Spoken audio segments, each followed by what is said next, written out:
Ramalan kuno, dunia moden. Selalunya kita rasa macam dua benda ni tak ada kaitan kan? Tapi macam mana kalau ada? Macam mana kalau ada benda yang jadi sekarang ni yang buat kita terfikir, macam pernah dengar je cerita ni. Jom kita tengok sama-sama macam mana cerita-cerita lama tentang tanda-tanda besar kiamat dalam Islam tiba-tiba nampak relevan dengan zaman canggih kita sekarang. Okey, cuba tengok gambar ni. Serius, ni bukan dekat Eropah tau. Ini pergunungan dekat Mekah awal tahun 2023. Tanah Arab yang kita selalu bayangkan kering kontang tiba-tiba menghijau. Pelik kan? Tapi bagi ramai orang, ni bukan sekadar fenomena cuaca biasa. Ia macam sebiji macam satu ramalan lama yang mengatakan kiamat takkan datang sampailah tanah Arab kembali subur, penuh dengan rumput dan sungai. Jadi, adakah ini petunjuk awal? Okey, sebelum kita sambung, kena faham dulu. Benda macam ni dikira tanda kecil. Maksudnya, perubahan umum yang jadi tanda-tanda akhir zaman. Tapi apa yang kita nak bincangkan hari ini jauh lebih gempak. Kita akan fokus pada tanda-tanda besar. 10 peristiwa yang sangat luar biasa yang dikatakan akan jadi betul-betul sebelum semuanya berakhir. Jom kita mulakan dengan yang pertama dan mungkin yang paling dikenali ramai. Kemunculan Dajjal, si Al-Masih palsu. Jadi, siapa sebenarnya Dajjal ni? Ceritanya, dia ni digambarkan sebagai penipu paling licik dalam sejarah. Dia akan muncul masa dunia tengah huru-hara dan dia datang bawa janji nak selesaikan semua masalah, nak bawa keamanan. Ciri-ciri fizikal dia pun sangat spesifik. Mata dia satu dan kat dahi dia ada tulisan kafir yang hanya orang beriman je boleh nampak. Misi dia cuma satu, nak uji iman kita semua dengan ujian yang paling dahsyat. Kat sinilah ceritanya jadi makin menarik bila kita kaitkan dengan zaman kita. Cuba tengok perbandingan ni. Dikatakan dia boleh suruh langit turunkan hujan. Zaman sekarang, kita dah ada teknologi ubah suai cuaca. Dia bawa syurga dan neraka dia sendiri. Cuba bayangkan teknologi virtual reality atau hologram yang canggih gila. Hidupkan orang mati. Mungkin tu kiasan untuk robot-robot canggih yang nampak macam manusia atau bioteknologi. Dan dia boleh keliling dunia dengan pantas. Itu kan realiti kita hari ni dengan internet dan kapal terbang. Dan jangan ingat ini main-main. Ada penganalisis macam Joao Silva Jordan dari IHRC yang cakap terang-terang, kecerdasan buatan atau AI mungkin jadi enjin di sebalik semua helah Dajjal. Bayangkanlah teknologi deepfake, maklumat palsu yang disebar luas, hologram, semua ni digunakan serentak di seluruh dunia. Memang senjata sempurna untuk satu penipuan besar-besaran kan? Tapi ada juga pandangan lain. Sesetengah pemikir macam Syekh Imran Hossein, dia tak nampak Dajjal ni sebagai satu orang je, tapi sebagai satu sistem. Sistem kewangan dunia yang ikat kita dengan hutang, budaya materialistik yang melampau, kuasa politik yang menipu. Kalau ikut pandangan ni, Dajjal tu bukan benda yang akan datang, tapi dia dah ada pun, dah menguasai dunia kita sekarang. Setiap penjahat hebat dalam mana-mana cerita mesti ada wiranya kan?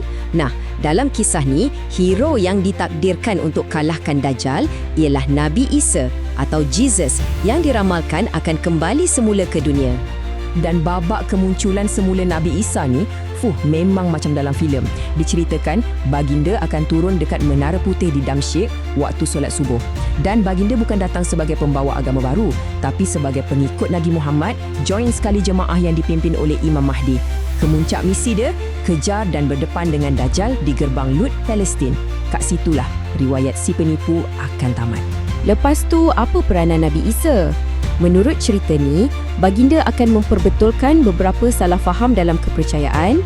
Ayat Al-Quran ni selalu ditafsirkan sebagai isyarat yang pada masa tu nanti, pengandut Yahudi dan Kristian akan faham kedudukan sebenar Nabi Isa, iaitu sebagai seorang Nabi, bukan Tuhan.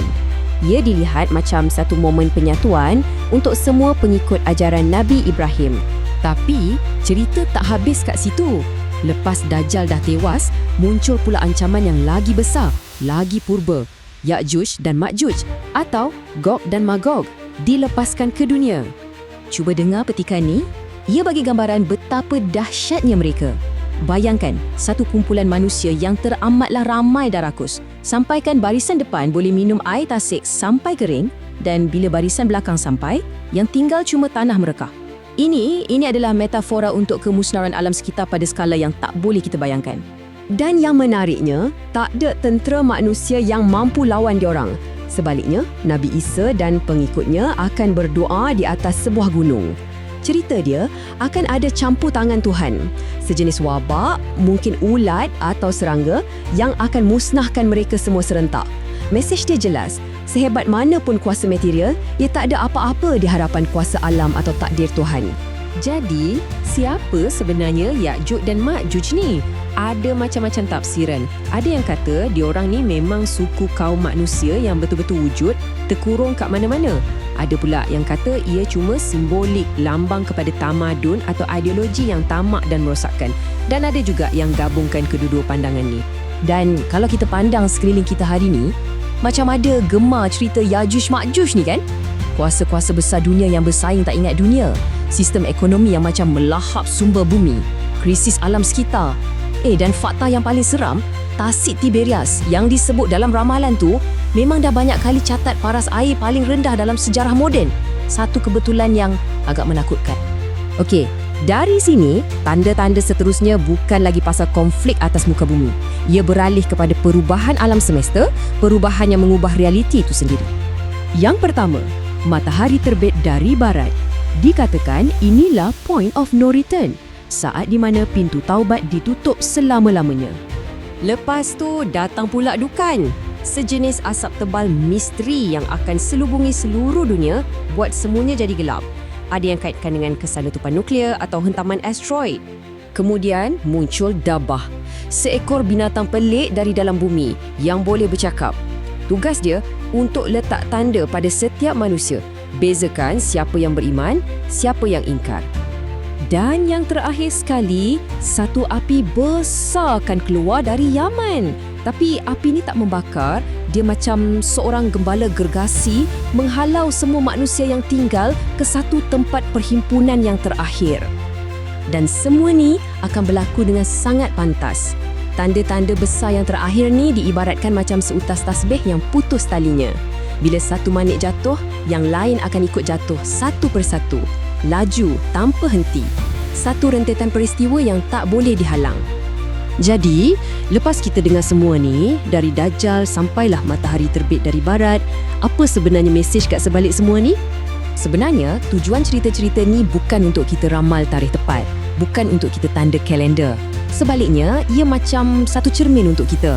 Rasa risau kita pasal teknologi yang menipu, pasal kuasa yang tak terkawal, pasal alam sekitar yang makin rosak, semua tu sebenarnya adalah gema kepada amaran-amaran kuno ni.